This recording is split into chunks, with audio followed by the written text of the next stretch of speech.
Well, the GIS department is part of the Building and Development Services, so we all use GIS in some form or fashion. We all share one common licenses.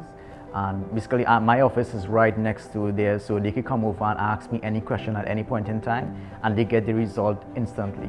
So a GIS is a system for collecting, sharing, manipulating, storing, and disseminating spatial information around us, and there's data all around us. What do I do on a day-to-day basis? For example, our big ticket item is maintaining the parcels of Grand Bahama Island within Freeport, maintaining all the addresses of Freeport, maintaining all the roads of Freeport. When you wake up, that water that you bathe in the morning comes from a pipeline. That pipeline comes from somewhere. It comes from a well. That well passes through somewhere, and it must not pass through, for example, private property. It could only pass through the verges, for example, right? So that's one example of GIS being used before you wake up.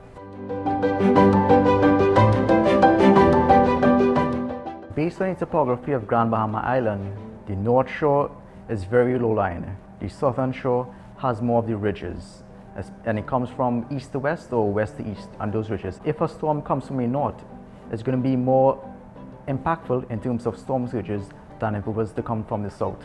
The south has deep water, north has very shallow water. In 2019, we had an event, Dorian Surge, which came as far as 6 kilometers inland of Freeport, which is pretty much inland. Only the ridge actually stopped it from going right over the island. So we have mapped that area of inundation throughout Freeport between the harbor area and the Grand Lucan Waterway. What we're going to use that for? In fact, it actually came up to the 15-foot contour.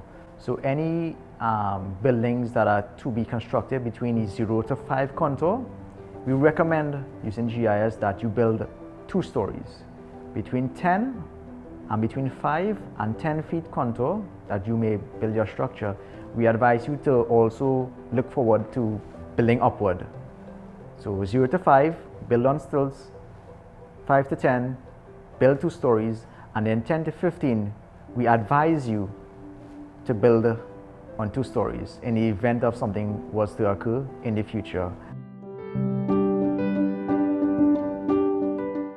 It's important to know where you live based on the flood zone that you live in the event of something was to happen based on a future storm.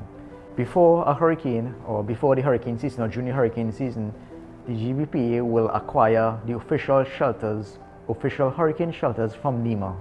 We use this information to put it on a map and then make that map as public as possible, so you could access it on any internet connected device, your laptop, your phone, your desktop, and it will tell you where are the hurricane shelters within Grand Bahama.